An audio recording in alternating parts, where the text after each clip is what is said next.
Thanks, bud. I'm really thankful that Dan could be here this week, and I haven't had the chance to be here to tell you Dan White stories, but I just want to say how thankful I am that God brought him here, and God has used him this week, and I'm very, very thankful for our friendship, bud, but also for your ministry, and hey, Lord bless you tonight, man. Thank you. Thank you. How many guys appreciate the band? Let's show our appreciation from them leading us. Yeah. Thank you, Tristan. All right, as we get started tonight, I want to get started with a little game, and it's called Would You Rather. Maybe you've heard of it. And the way that it works, I'm going to need your help here, is I'm going to give you two options, and you have to pick one. So I'm going to give you a Would You Rather, then I want you to turn to someone nearby and pick one of the options. You cannot opt for both or opt out of both. You cannot modify one. You just have to take the options as written. That's just how the game works. And so here is the first one. Would you rather visit the world 100 years in the past or 100 years in the future? Ready? Tell your neighbor.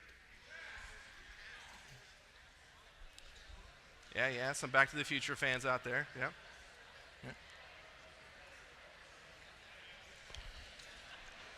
Very cool, very cool. How about this second one? Would you rather wrestle a lion or fight a shark? You're crazy. Have you seen Jaws? What is wrong with you, shark people? It's messed up. All right. Up here. How about this one? All right. Would you rather find true love or win $10 million? No, your true love cannot be a millionaire. Go.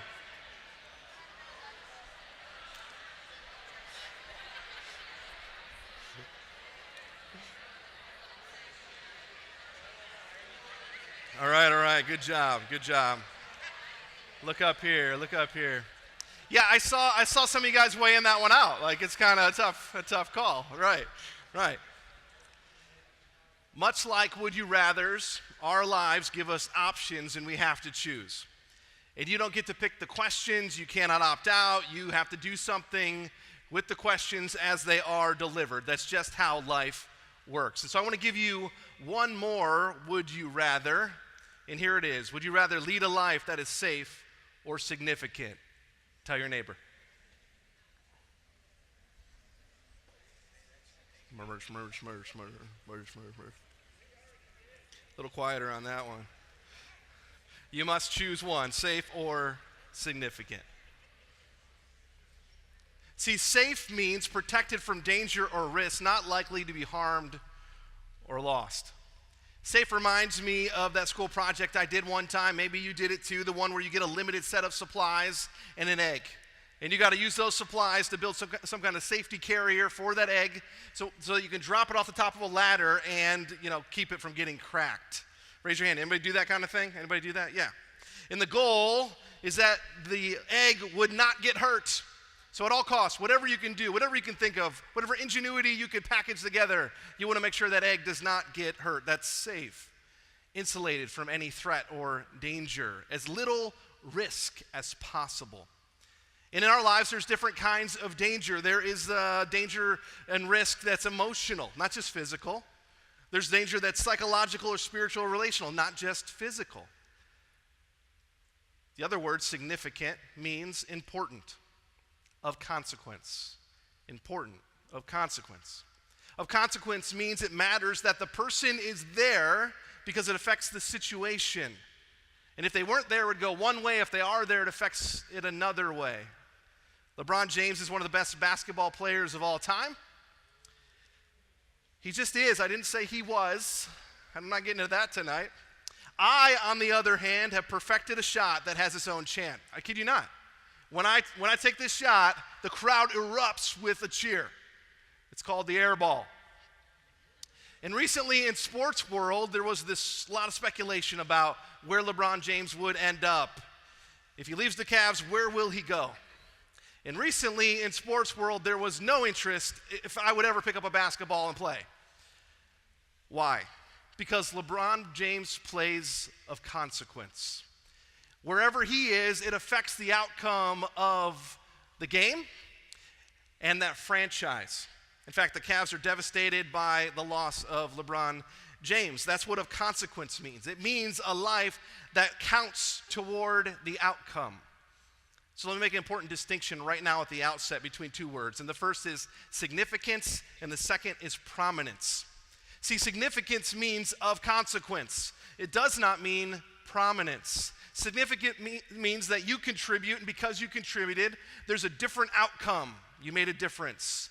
The other word means that people know you contributed, and you're famous or well known for what you contributed. These are two different things. What I'm talking about tonight is not prominence, not being famous. What I'm talking about tonight is significance, that your life would count. Would you rather lead a life that is safe or significant? And I know that in our everyday lives, these two things are not mutually exclusive. To live a significant life doesn't mean you have to make stupid risks every day. But here's what I also know. You cannot lead a life of significance without taking any risk. It's impossible. You cannot insulate yourself from every and all danger and still count towards the outcome. I kind of wonder what you said to your neighbor tonight. I also wonder what your life says about the would you rather. Because if you're anything like me, maybe you're prone to choosing the safe over the significant path. And I wonder if maybe you've surrounded your life in some kind of special bubble wrap to keep yourself from emotional or psychological or even social risk.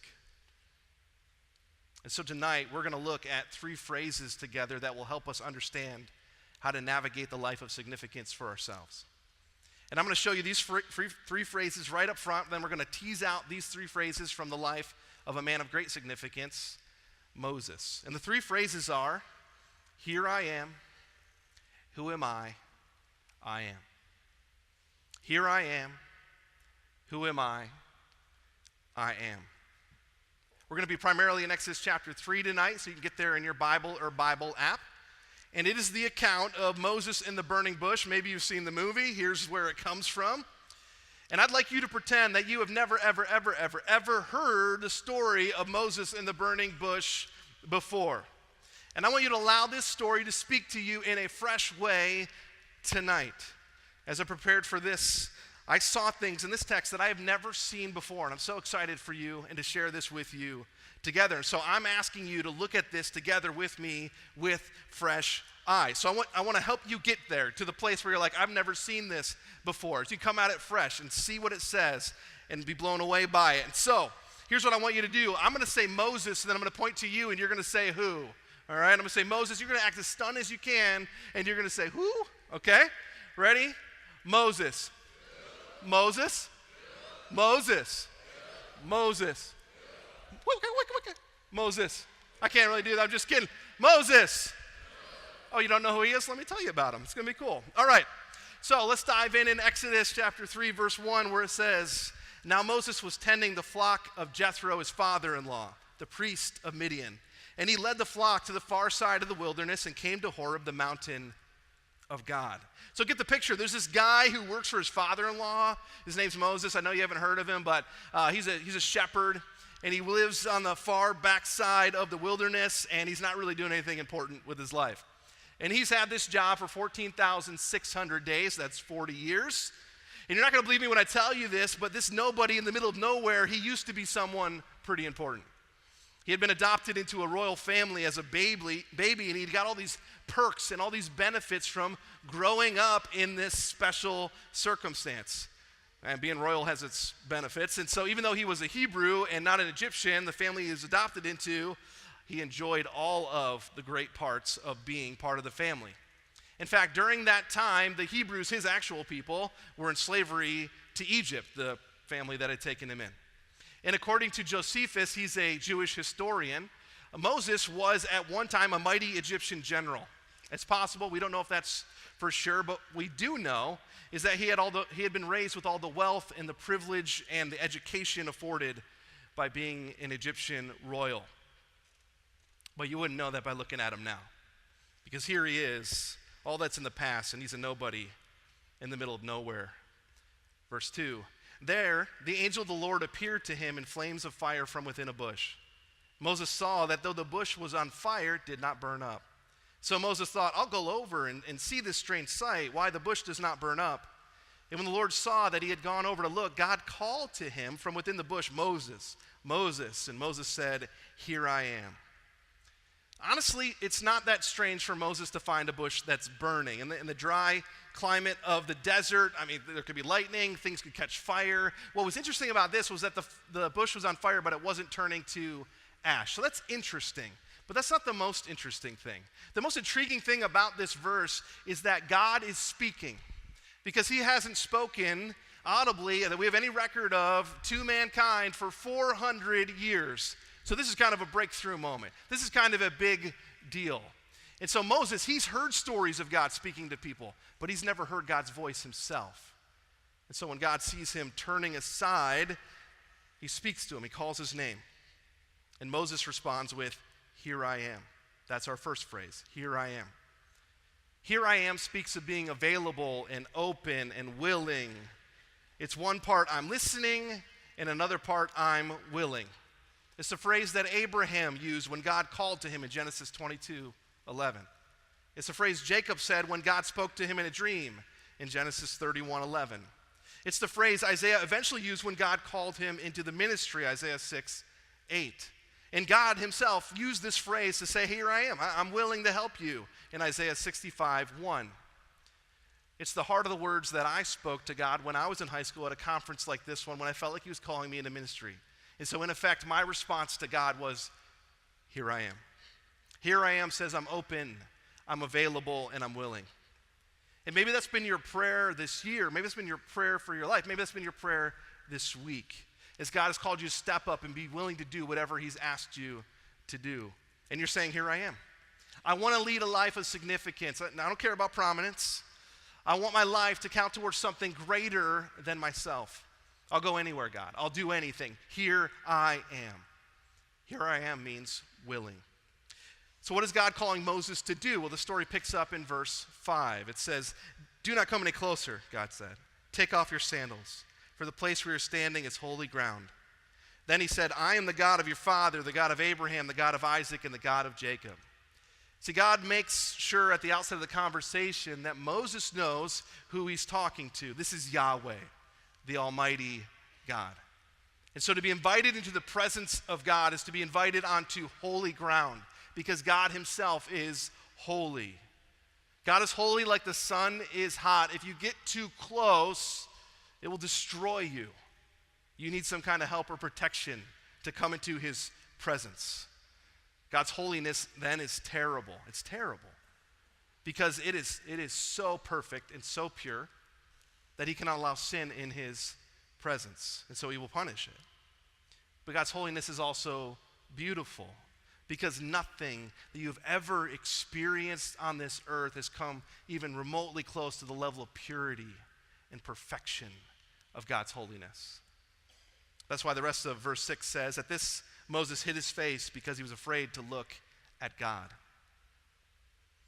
Now this God that he's talking to as he reveals himself to Moses isn't just holy, he's also friendly. Cool thing about God, that's an amazing combination. As my pastor recently said, God is infinitely powerful but intensely personal. He cares about normal, everyday people. And this is the God, he says, the God of Abraham, the God of Isaac, and the God of Jacob, the God who chose a people for himself, brought them close, and became friends. He walked with them. So God goes on to explain why he's talking to Moses in verse 7. Verse 7 says, the Lord said, I've indeed seen the misery of my people in Egypt. I've heard them crying out because of their slave drivers, and I'm concerned about their suffering. So I've come down to rescue them from the hand of the Egyptians and bring them up out of the land into a good and spacious land, a land flowing with milk and honey, the home of the Canaanites, Hittites, Amorites, Perizzites, Hivites, and Jebusites. And now the cry of the Israelites has reached me, and I've seen the way the Egyptians are oppressing them. See, here's the thing. The whole time that this guy, Moses, I know you haven't heard much about him, you don't know much about him, but the whole time he's been over on the backside of the desert, his people have been in Egypt, far away, and they've been slaves there, in slavery. That includes some of his extended family, his people. And that's a place he left 40 years ago. So this is pretty awesome news because God shows up and he says, I'm going to rescue them. I heard them. I care. I'm stepping in. I'm going to do something. I'm going to rescue them. And I don't know if Moses hearing this is excited or stunned. He might be excited. He might be imagining his people free, getting reunited with his family, finally reveling in being a free people after all the oppression, after all these years. Or he might be stunned. He might be like, why are you talking to me? Like, if you're coming down to rescue, this is great. Thanks for filling me in. I don't know if you butt dialed me and meant to call me. I don't know. But like, they're over there and I'm over here. Like, why are you talking to me? I don't know. Verse 10 tells us why he was talking to Moses. So now go. I'm sending you to Pharaoh to bring my people, the Israelites, out of Egypt. And there it is. The call to significance. Okay, Moses, I'm pulling off this rescue, and I'm going to do it in large part through you. Are you still willing? So what does Moses say? Would you be surprised to know that Moses was desperate, desired, deeply wanted to hear God say this to him 40 years ago? I know you don't know this about Moses, but 40 years ago, he tried to lead a revolution to bring his people out. He wanted God to use him to free his people. Acts 7:23-25 gives a summary. It says this: when Moses was 40 years old, he decided to visit his own people, the Israelites. And he saw one of them being mistreated by an Egyptian, so he went to his defense and avenged him by killing the Egyptian. And Moses thought that his own people would realize that God was using him to rescue them, but they did not. Ouch. He thought that they would realize that God was using him to rescue them, but they did not. And so he ran, a fugitive for killing an Egyptian. He ran. So being used by God to free people, that had been his dream. That had been what he wanted. That had what he'd been willing to risk for before. He had been willing and he had tried, and God had not come through like he thought he would, and so he had failed. But now God is here. Right? God has showed up, and he's saying that stuff again. So will Moses' dream live again? Will it ignite a passion inside of him to act again? Is he still willing to go? Is Moses willing to step into a life of significance? Are you? God is calling all of his children into unique lives of significance. The stories are all different. God's just good like that. He creates amazing stories. But here's two things that are true for all of us. The stories will require risk because they're going to be greater than we can handle alone. Those two things. They're going to require risk because they're going to be greater than we can do alone. So does Moses stand up in awe? Like, is he pumped? Oh, it's finally my moment. I waited a while for this, God, but I'm glad you finally came. Let's do this. Verse 11. But Moses said to God, who am I that I should go to Pharaoh and bring the Israelites out of Egypt? Moses deflects the offer. And there's our second phrase. Who am I? And that is a loaded statement. See, who am I speaks of doubt. It expresses uncertainty. In a word, it is insecurity. Insecurity. Insecurity is lacking confidence because I lack something. The definition, lacking confidence because I lack something. You know the feeling, right? They ask you to share what God's doing in your life in front of your group, and you're terrified because you lack the public speaking skills, so you just don't have the confidence. Or God calls you to surrender your ego on your sports team and invite your teammates to church or to an event, or just tell them about why you follow Jesus, but you think, I don't think I can do that. I lack the courage, and so you don't have the confidence to act. And that's how insecurity works in our lives. We lack confidence to act because we're lacking something. And so Moses certainly feels like he is lacking something. Verse 11 again, but Moses said to God, who am I that I should go to Pharaoh and bring the Israelites out of Egypt? He's saying, God, I don't have the ability. I don't have the ability to do that. I don't have the leadership skill. I don't have the armies at my command. I don't have the management experience. God, I don't have the ability to do that. I can't. Have you ever tried that with God? God tells you to do something significant and you say, I've never done that before. I can't do that. I don't have the skills to do that. I don't have the ability to do that. I can't pull that off. God doesn't give up easily, and I'm glad. Verse 12. And God said, I will be with you, and this will be the sign to you that it is I who have sent you. When you have brought the people out of Egypt, you will worship God on this mountain. I'm going to bring you back here alive, all right? I got a promise I'm giving you. God says, you don't have to have the ability. I'm going to be with you. You just have to obey. But Moses doesn't even hear God. The next excuse just comes right out. Verse 13, he said, Moses said to God, suppose I go to the Israelites and say to them, the God of your fathers has sent me to you, and they ask me, what's his name? Then what shall I tell them? You hear what he's saying? Moses is saying, I lack the authority to do something this big.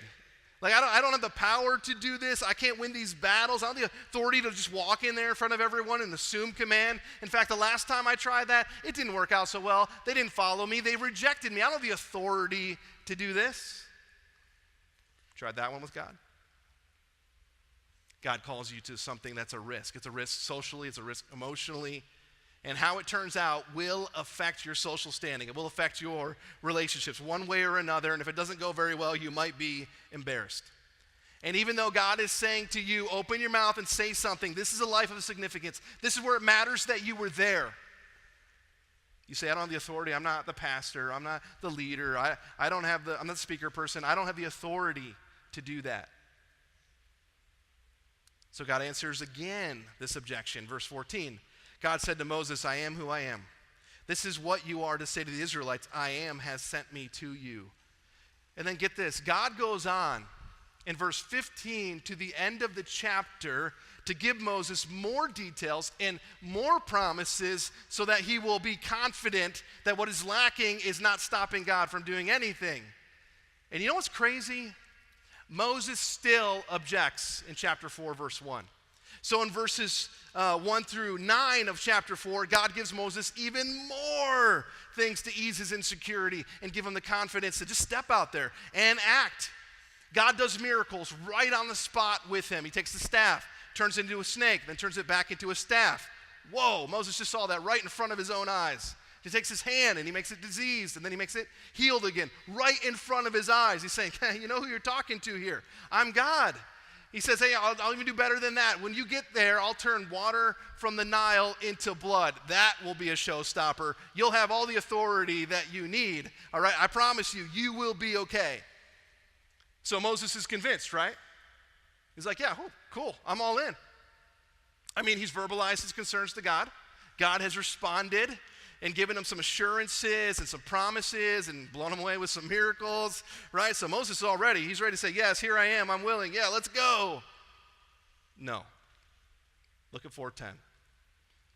Moses said to the Lord, pardon your servant, Lord. I've never been eloquent, neither in the past nor since you have spoken to your servant. I'm slow of speech and tongue. What? Another objection? Like maybe the other excuses had some basis in reality, but now he's just making stuff up. This is bogus. Acts 7:22 says that Moses was educated in all the wisdom of the Egyptians and was powerful in speech and action. He's actually pretty good with his words. Hello. He's just making it up because he's not willing. He doesn't want to do it. Verse 11, then the Lord said to him, who gave human beings their mouths? Who makes them deaf or mute? Who gives them sight or makes them blind? Is it not I, the Lord? Now go. I will help you speak and will teach you what to say. Translation, have you forgotten who you're talking to here? Right? All the stuff on you, I made it, and I know how to make it work. All right? Just go. That settled it, right?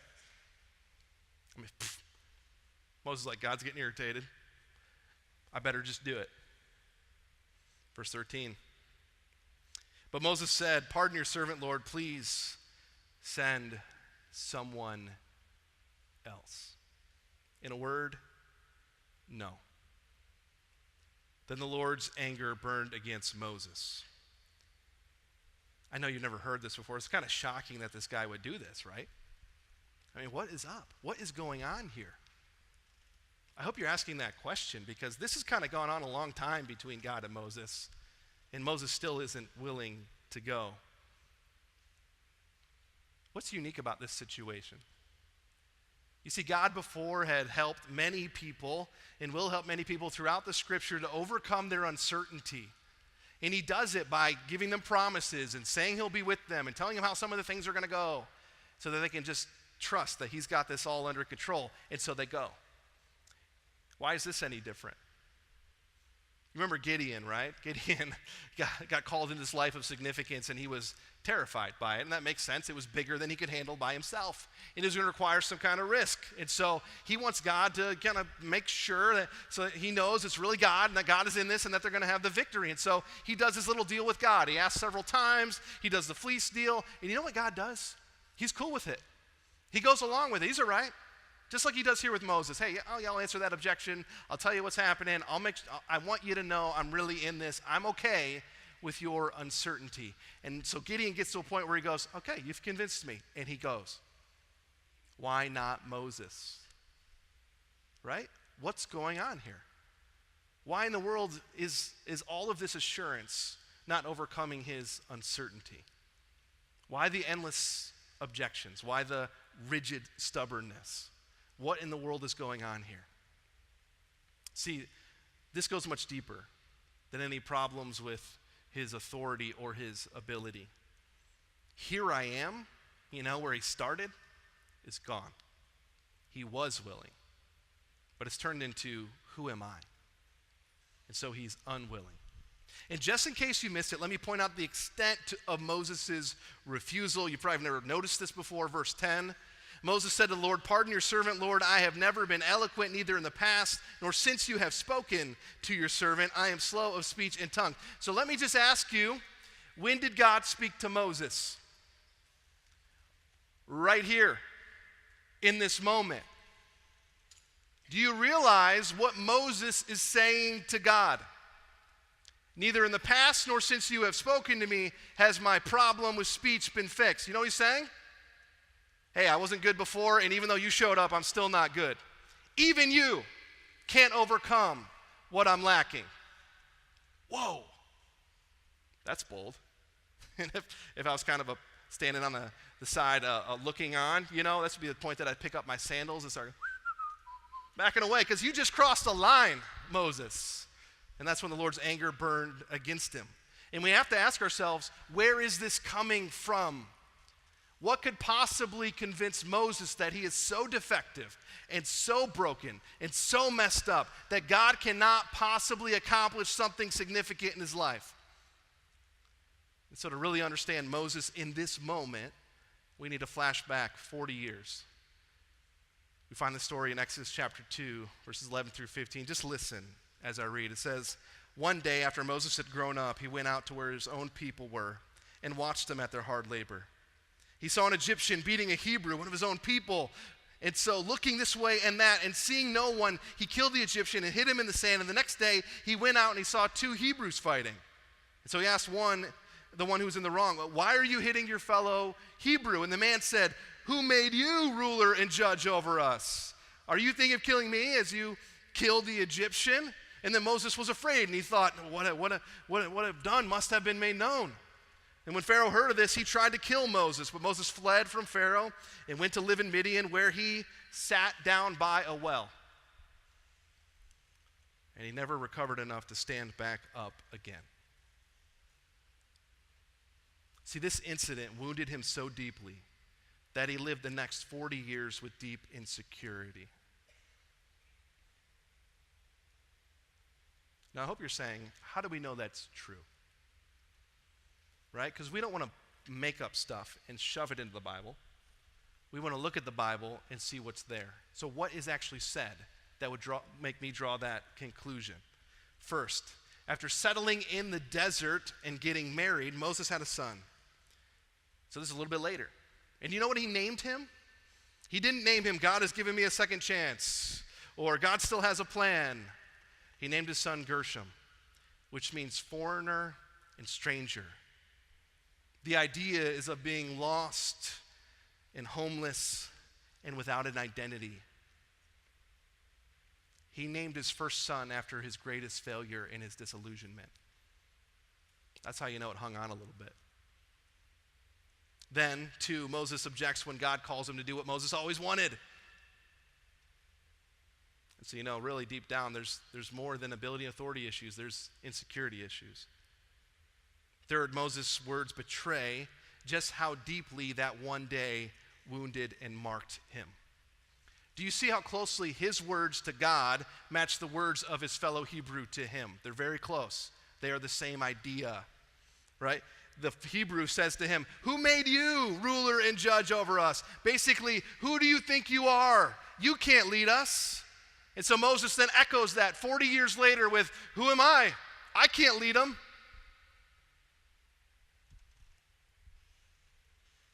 Before that day, before his biggest failure, Moses would have said to God, "I am your servant. I will go wherever you say and do whatever you say. I will risk it all." After that day, Moses would say to God, "Who am I? Please send someone else. Who am I? I don't have the authority. I don't have the ability or the credibility. I'm disqualified. I'm defective. I'm done." See, this isn't simple uncertainty like Gideon. This is insecurity. And all Moses can see is what he's lacking. To the extent that even in the presence of God himself, he can't get over his past. So here am I, summarizes his early days. He was willing. Who am I defines him in this moment. He is unwilling. So students, are you willing to risk? Are you willing to risk your popularity and maybe some friendships or future plans? Or is insecurity holding you back from obeying God? Are you so sure that you don't have the authority or the ability or the credibility? Are you so quick to list all of your flaws? Are you so quick to point out all of your weaknesses as reasons why you can't, and so you're saying no because you don't know how God could do something significant through you? And like Moses, your objections might come from reality, or you might just be making them up on the spot, but does it really matter? Because you're not obeying, and so you're not going. And so your life isn't counting towards something. See, God is calling you. But because of insecurity, you can be unwilling and unmoving. And you might not even realize the life of significance you are missing. Adults, I'm talking to you too. Because there was a time when God gave you a dream, when there was a fire in your heart because of the name of Jesus, and a fire in your bones because you just had to share him with the world. There was a fire inside of you, a dream that was built. There's something that God placed inside of you. You know what I find interesting about Moses? Is that he didn't mope around in the desert for 40 years. I'm not claiming that. He went on with his life eventually. They weren't wasted years. He didn't stop worshiping altogether. No, he made a life for himself there, and that's not bad. And we know that because Exodus 18:4 tells us what Moses named his second son. So a little bit later, he named him Elazar, which means my father's God was my helper, and he saved me from the sword of Pharaoh. So Moses went on with his life, saw that God protected him. It's not all bad. But then God comes back, and he pokes at that place in his heart where the dream lived, the dream that he's buried, that he's left behind, that he doesn't want any part of again. And God brings up the dream when he said it's time. And Moses said no. Have you? Have you taken over the years some hard knocks and hard falls, and they have robbed you of your confidence in God's call? Have you stopped risking? So I'm talking to you too, my brothers and sisters. Adults, are you willing to risk again? Embedded throughout this narrative, we kind of skimmed over, I want to go back and look at the solution for insecurity. What Moses is missing here. I want us to look back at the solution for insecurity that God keeps bringing up, because again and again, God answers Moses' insecurity with God's identity. Most notably in chapter 3, verse 14, where it says, God said to Moses, I am who I am. This is what you are to say to the Israelites. I am has sent me to you. And so this is our third phrase. Here I am means I'm willing. Who am I says unwilling. I am, when you get I am, you're going. This is where we turn the corner. This is where our insecurity loses its power. Notice, it's not by focusing on our strengths. It's not by pep talking ourselves, psyching ourselves up. It's not by telling ourselves everything's going to be okay. It's not about us at all. It's about the I am. Do you know what the description of God means? The description means that he has no beginning and he has no end. He just is. God is saying, Moses, I'm not like anything you've ever experienced before. I don't have needs. I don't have limits. I don't require any help. I don't get tired. I just am. And so throughout this conversation, God has been pointing over and over and over again to the solution. Because the antidote to insecurity in one sentence that you're going to want to write down and take with you is this: to stop looking at what you're lacking and start looking at who is asking. To stop looking at what you're lacking and start looking at who is asking. I get to work with leaders in small groups on a regular basis, and they could be parents or business leaders or ministry leaders. And in every group, we do this exercise where we talk about what's keeping them and holding them and what's keeping them from taking their next step as a leader and going forward. And so we take this giant Post-it and we put it up on the wall, and I get a marker and I just say, what's your lid? What's holding you back? What's the thing that you say? And so people get honest and they start sharing, and inevitably they start sharing stuff like this: I'm not smart enough. I don't have enough resources. I don't have enough time. I'm not talented enough. I'm not skilled enough. I'm not intentional enough. I'm not consistent enough. And the list keeps going. And I just write them up there. And every time, without fail, I don't make it happen. It comes out of the mouths of the people in the room. It falls into this pattern every time. I'm not blank enough. And they put something in the blank. And Moses might fill that sentence with, I'm not strong enough, or I'm not eloquent enough, or I'm not young enough anymore. The question for you is what do you put on the line? When God calls you to something of significance, when he tells you to step out, to do something that's a risk, that's scary to you, what do you say to him? I'm not what enough? What's on the line? You say, I'm not smart enough. I'm not talented enough. I'm not good enough. God, I'm not reliable enough. Do you know what God's answer is to all of that? I am. Because God is not limited by what limits you. You say, I'm not smart enough. He says, I am. You say, I'm not strong enough. He says, I know. I am. You say, I'm not good enough. He says, I am. You say, I don't know who's on my side in this anymore. He says, I am. He says, I'm afraid no one's listening. He says, I am. You say, I just need someone to be with me. He says, I am. He said, I'm not sure this will work out. He says, I am. You see, the antidote to your insecurity is to stop looking at what you're lacking and start looking at who is asking. God has always used crooked sticks to draw straight lines. That's the beauty of it. God has always used common vessels with cracks in them to place the glory of his gospel inside, so the light would shine through the cracks, so the excellency of the power would be of God and not of us. He's strong in our weakness. He comes through when we never could. That's how it works. And if we are stuck looking at what we're lacking, we never take the step. We never lead lives of significance. We never make a difference. It doesn't matter if we were on the team or not. But if you want to lead a life of significance, you have to stop looking at what you're lacking and start looking at who is asking, the I am. As the band comes back up, I want to ask you just one last time.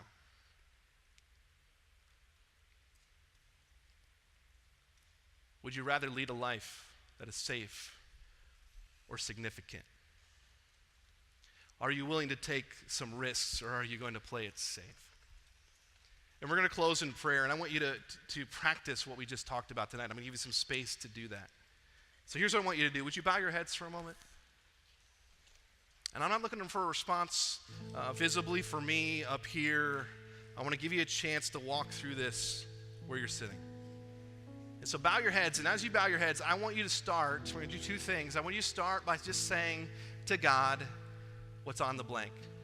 When God calls you out, when he calls you up, when he says, are you willing, and then says, do this, and puts that willingness to the test, what is your not enough? I'm not enough. Tell him what it is.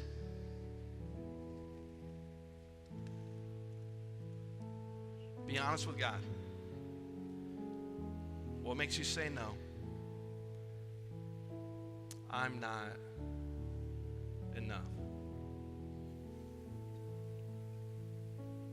Then would you do something if you're willing to let go of your insecurity, if you're ready to say yes to God, and even though you don't know what's going to happen and you're afraid of how it might go, if you're willing, I want you to take your hands and I just want you to put them on your lap, on your knees. Just put them face up.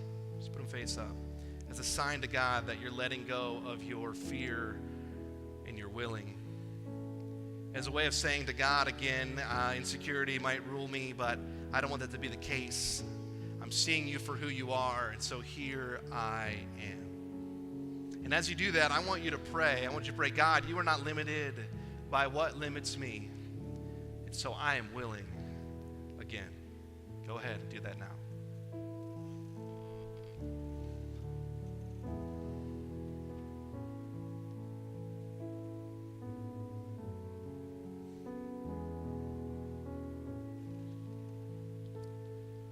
Later on in Moses' story with the armies of Egypt hot on their heels and the people afraid for their lives, Moses, the same Moses who resisted God's call here, says to the people of Israel, do not be afraid, stand firm, and you will see the deliverance the Lord will bring you today. The Egyptians you see today, you will never see again. The Lord will fight for you. You need only be still. Stop looking at what you're lacking. Start looking at who is asking. God, we come to you right now, knowing how the insecurity has owned us so many times in the past. We are so quick to see our weaknesses, God, so quick to zero in on what we can't do, that we forget who we're talking to, the I am. So God, I pray that you'd give us a refreshed vision of who you are, that we'd see you is so much greater than our every weakness, and see the life that you're calling us into, the life of significance, and we'd say, I'm willing.